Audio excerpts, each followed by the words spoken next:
Buongiorno, benvenuti al TG Sicilia. Vediamo i titoli di questa edizione. Migliorano le condizioni dei due bimbi accoltellati dal padre a Cianciana, nell'Agrigentino. Al TG Sicilia parla il direttore sanitario dell'ospedale di Cristina di Palermo, dove i piccoli sono ricoverati. Intanto il paese è ancora sotto shock per la tragedia. Approvato dal Consiglio dei Ministri il decreto Salva Casa, eliminate le contestazioni per piccoli abusi edilizi interni. Ecco le nuove regole per le autorizzazioni.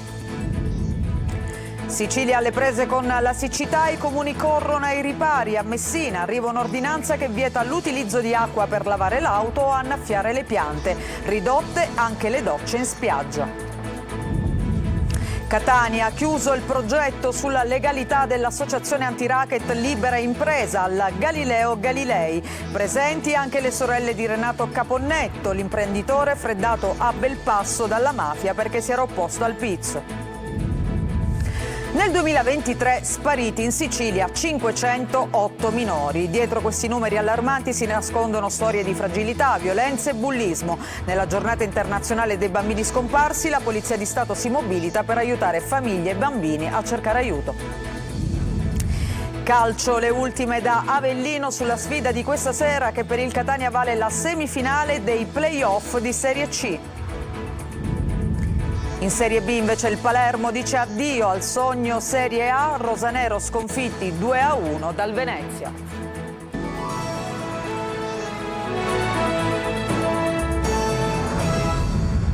Apriamo il nostro telegiornale con questa buona notizia, perché stanno meglio i due piccoli accoltellati dal padre a Cianciana, questo paese in provincia di Agrigento. Il bambino di 7 anni è ormai fuori pericolo e migliorano anche le condizioni della bambina di 3 anni. A confermarlo ai nostri microfoni è il direttore sanitario dell'ospedale di Cristina di Palermo, dove i due bambini appunto sono ricoverati. Sentiamo Marco Gulla. Hanno sbiaditi i ricordi di quello che è successo, ma quello che è importante è che nonostante la prognosi sia ancora riservata, le loro condizioni sono in miglioramento. I due ragazzini, rispettivamente di 7 e 3 anni, accoltellati dal padre a Cianciana, in provincia di Agrigento, sono ancora ricoverati in terapia intensiva all'ospedale di Cristina di Palermo e la prognosi rimane riservata. Il bambino di 7 anni ha iniziato a risvegliarsi lentamente, mentre la piccola di 3 anni resta sedata. Stanno meglio, come ci dice il direttore sanitario del nosocomio palermitano. Sta meglio, già è stato chiaramente stubato, è sveglio e si è cominciato ad alimentare da solo. Ricorda tutto, fa qualche capriccetto e credo che il personale dell'ospedale glielo faccia pure passare, lo accontenta volentieri. Anche lei si risveglia spontaneamente, non ha apparentemente problemi neurologici. Però è tenuto sotto sedazione perché ancora facciamo degli esami in attesa che i parametri vitali si ristabiliscano completamente. La furia del padre, la mamma, anche lei ferita. I due piccoli hanno in mente dei frame del tragico pomeriggio a Cianciana. Il bambino ha sprazzi di ricordi, ma i sanitari provano a distrarlo. E alla domanda se comunque sono fuori pericolo, il direttore del Di Cristina risponde così. Il bambino sicuramente è fuori pericolo, la bambina credo che da un punto di vista di parametri vitali sia in uno stato, in una condizione buona. È chiaro che bambini così piccoli non possono dare garanzie perché si potrebbero scompensare ancora troppo presto. Ci sono degli eroi dietro questa tragedia, come l'operatore del 118 e il carabiniere, che hanno evitato conseguenze ancora più gravi. Intanto a Cianciana la gente è ancora sotto shock per il gesto di quest'uomo che ha accoltellato appunto la moglie e i due bambini e che al momento si trova ancora in carcere a Sciacca. Ma intanto sentiamo Lorena Dolci. Cianciana tira un sospiro di sollievo. Dai momenti della tragedia il sindaco Martorana è in costante contatto con i sanitari ed accoglie così gli ultimi aggiornamenti sulle loro condizioni. Oggi possiamo dire che siamo più tranquilli in quanto sia la mamma che il bambino sono fuori pericolo. Speriamo che anche i giorni la bambina abbiamo delle buone notizie per quanto riguarda anche la bambina. Ma resta lo shock di una piccola comunità dove tutti si conoscono e che non riesce a darsi pace. Daniele Alba viene descritto in paese come una persona violenta ed eccentrica. L'uomo, già segnalato in passato per maltrattamenti in famiglia, secondo alcuni vicini di casa era riuscito a costruirsi da solo anche un fucile artigianale. Un comportamento che non era passato inosservato, come riferisce un'amica di Aneta, la moglie polacca che risiedeva in paese da 15 anni. Nonostante ci siano stati molti più avvertimenti, perché non era la prima volta che lui aveva problemi di salute psichica, comunque nessuno faceva niente e nessuno, si permetteva di fare più di quello che doveva. Mentre la moglie ferita è riuscita a divincolarsi e fuggire per le scale con il bimbo più grande in braccio, il meccanico si barricava in casa con la figlioletta di 3 anni, anche lei accoltellata più volte. Fondamentale l'intervento di un operatore del 118,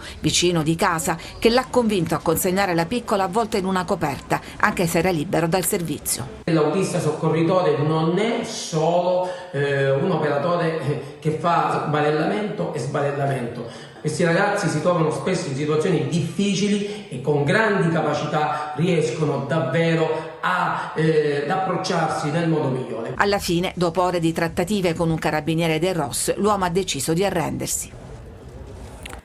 Cambiamo argomento. Approvato dal Consiglio dei Ministri il decreto salva casa. Spariscono le contestazioni per piccoli abusi edilizi interni e cambiano anche le regole per le autorizzazioni. Ecco come cambia. Sentiamolo nel servizio di Manlio Viola.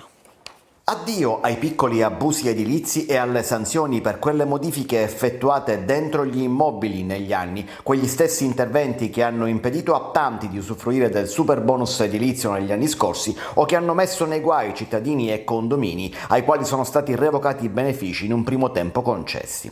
Arriva il decreto salva casa. La norma proposta dalla Lega di Salvini è stata approvata dal Consiglio dei Ministri. Di fatto azzera le contestazioni per un muro spostato o una stanza allargata dentro casa, una veranda o una finestra spostata. Vengono eliminate le autorizzazioni obbligatorie per i piccoli lavori di modifica interna, semplificate le procedure per il cambio di destinazione d'uso dell'immobile e aumentata la tolleranza per le piccole difformità fra l'immobile e la sua versione originale depositata al catasto. La tolleranza su questi piccoli abusi attualmente è al 2% della superficie, adesso può arrivare per gli immobili più grandi fino al 5%. Fino ad ora inoltre, se la domanda di sanatoria non otteneva risposta si considerava negata. Con la nuova norma i comuni dovranno rispondere entro 45 giorni, altrimenti scatterà il silenzio assenso e dunque l'immobile sarà assenato. Basterà infine presentare solo una istanza di inizio attività per trasformare case residenziali in immobili a scopo ricettivo turistico come un B&B, scavalcando la lunga prassi di cambio di destinazione d'uso. Rischio siccità in tutta la Sicilia, i comuni corrono ai ripari. A Messina, per esempio, sta per arrivare un'ordinanza per vietare l'utilizzo di acqua in determinati casi, come per lavare la propria auto oppure per innaffiare le piante di giorno. E anche le docce in spiaggia verranno diminuite. Francesco Triolo. Vietato lavare la propria auto, vietato utilizzare l'acqua di giorno per irrigare orti o annaffiare giardini. L'emergenza siccità provoca i primi effetti e il comune di Messina si prepara ad emanare un'ordinanza che limiterà l'utilizzo di acqua dal mese di giugno. Il problema è legato alle risorse che arrivano dagli acquedotti, meno 15%, e se negli uffici della regione questo è un problema già conosciuto con il presidente Schifani che ha chiesto ed ottenuto stato di emergenza, adesso occorre passare ai fatti, con un razionamento che in estate ci sarà, ma quanto sarà dipenderà dal senso di responsabilità di ciascuno. La prossima settimana intanto arriverà l'ordinanza che prevederà multe e denunce per chi violerà le regole con i controlli affidati ai vigili urbani. Nell'ordinanza sarà inserita anche l'ipotesi di ridurre il numero di docce pubbliche in spiaggia. A Messina, al posto degli 80 presenti lo scorso anno, ne saranno installate inizialmente solo 20. Il numero aumenterà solo se la situazione migliorerà, ma è difficile. Intanto Amam ha lanciato l'azione esecutiva per recuperare un credito enorme nei confronti di 50.000 utenti. 6 messinesi su 10, lo dicono i numeri, non pagano le bollette dell'acqua. Dopo la fase dei distacchi e delle riduzioni di flusso idrico, sarà una società esterna a procedere ai recuperi coattivi, nel mirino soprattutto i condomini che hanno debiti consistenti. La polizia stradale di Giardini Naxos in provincia di Messina ha denunciato una donna di 40 anni alla guida in stato di ubriachezza che ieri sera ha provocato un incidente autostradale vicino allo svincolo di Taormina. Come si vede dalle immagini, la macchina prima ha sbandato e poi ha urtato violentemente la parete della galleria. La donna è rimasta illesa. Gli esami hanno però evidenziato un tasso alcolemico oltre 5 volte il consentito. Ora la quarantenne rischia un'ammenda da 1.500 a 6.000 euro e l'arresto da 6 mesi a 1 anno. Intanto le è stata ritirata la patente e l'auto è stata sequestrata. Si è concluso un progetto sulla legalità che è stato organizzato dall'associazione anti-racket Libera Impresa, la cui premiazione si è svolta al liceo Galileo Galilei di Catania. Presenti alla cerimonia, tra gli altri, anche le sorelle di Renato Caponnetto, l'imprenditore di Belpasso freddato dalla mafia perché si era opposto al pizzo. Simona Mazzone. Se la gioventù le negherà il consenso, anche la mafia svanirà come un incubo, diceva il giudice Borsellino, credendo che il malaffare va estirpato, cominciando dai giovani.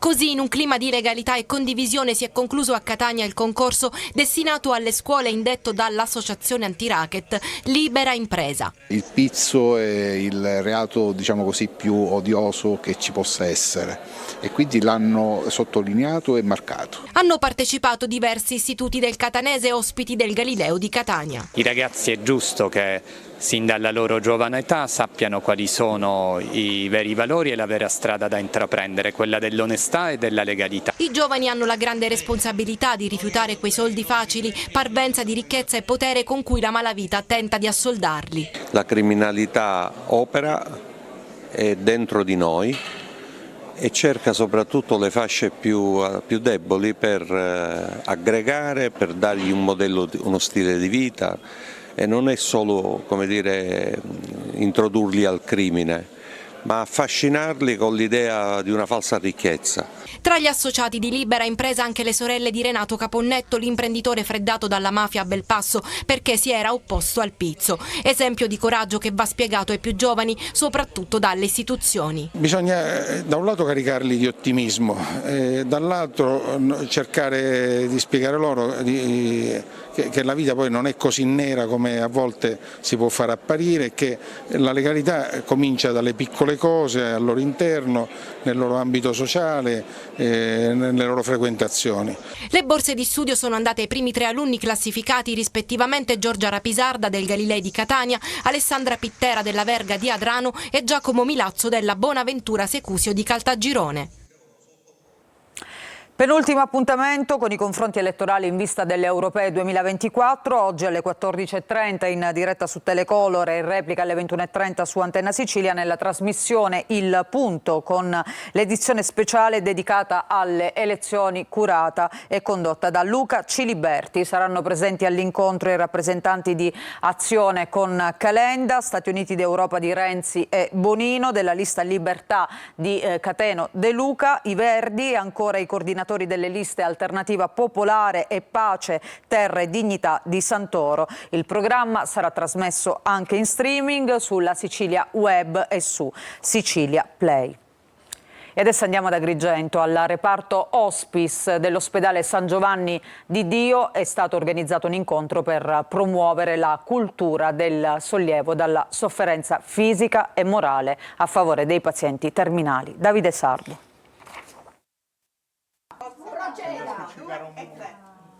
Ok.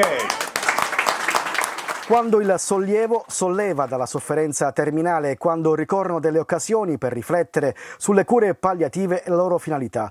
A tal proposito, al reparto Hospice dell'ospedale San Giovanni di Dio ad Agrigento è stato organizzato un incontro tematico e di riflessione finalizzato a promuovere la cultura del sollievo dalla sofferenza fisica e morale a favore dei pazienti terminali.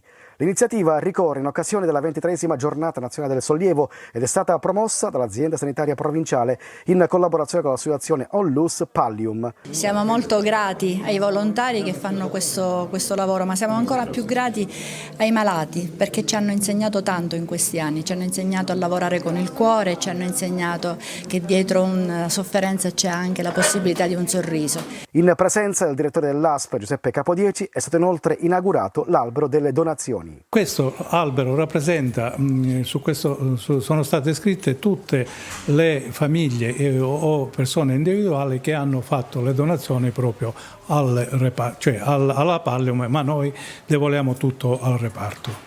In questo momento la cosa più importante è riuscire a dare il servizio di maggiore qualità e la presenza dei volontari ci aiuta in questo senso. A Catania, in Piazza Università, un nuovo evento per celebrare i 60 anni della Fondazione AMTS, coinvolti soprattutto i giovani. In piazza l'autobus, libri in circolo e la musica con i matinè a bordo, piccoli concerti dal vivo realizzati dagli allievi del Conservatorio Vincenzo Bellini. Evento della giornata anche l'annullo filatelico che celebra il compleanno dell'azienda. E noi adesso sentiamo le parole del presidente di AMTS, Giacomo Bellavia. Abbiamo voluto con queste iniziative sul 60° anniversario dell'azienda lanciare tutta una serie di messaggi e di cercare di avvicinare i cittadini ai servizi dell'azienda e alla cultura della mobilità sostenibile. Oggi con l'annullo filatelico dedicato al 60° abbiamo coinvolto Poste Italiane ma anche il Conservatorio Bellini, abbiamo coinvolto i giovani che si sono fatti portavoce di alcuni messaggi di legalità, di corretto gestione dei servizi. E sono stati anche momenti interessanti nella mattinata mediante delle iniziative musicali che hanno coinvolto gli studenti di ogni ordine e grado.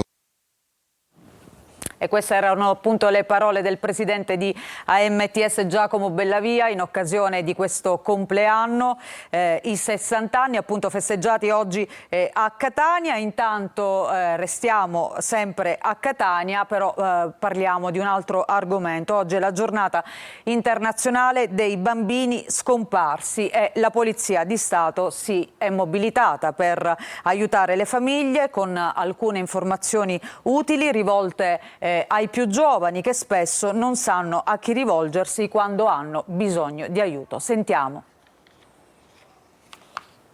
Pubblicità, c'è un problema.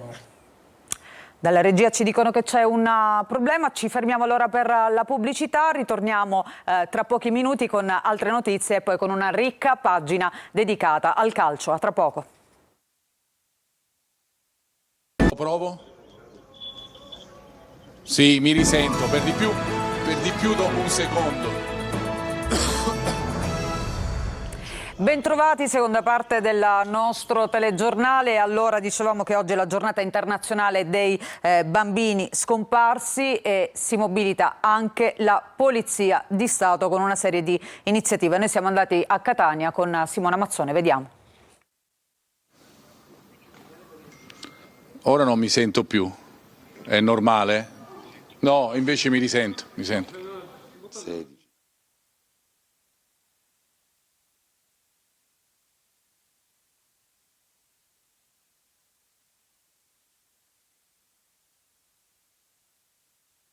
Andiamo avanti invece con lo sport, con la nostra pagina dedicata al calcio e cominciamo naturalmente dal Catania che questa sera per gli spareggi promozione di Serie C ad Avellino si gioca la qualifica alla semifinale. Per le ultime notizie noi ci colleghiamo con il nostro inviato sul posto, Marco Carli. Marco, ti vediamo e ti sentiamo. Buon pomeriggio Emanuela, siamo collegati dallo stadio Partenio Lombardi di Avellino, alle mie spalle, credo che lo vediate nelle immagini di Angelo Pandolfo, c'è il simbolo dell'Avellino calcio, vale a dire il lupo, e certamente sarà un catino ribollente di tifo, questo che adesso vedete vuoto nelle nostre immagini durante la partita del ritorno dei quarti di finale dei playoff del campionato di Serie C. fra Avellino e Catania, ma il Catania arriva da un risultato positivo, l'1-0 dell'andata, lo ricorderete, con il gol di Cianci, e lo diciamo da quel giorno che il Catania oggi può contare su 2 risultati su 3 per passare il turno e accedere alle semifinali. A proposito di tifosi, vi abbiamo detto di quelli dell'Avellino sarà appunto un catino ribollente di tifo. Fra parentesi vi anticipo già che per quanto riguarda il meteo pioverà tanto durante il pomeriggio di oggi e poi le piogge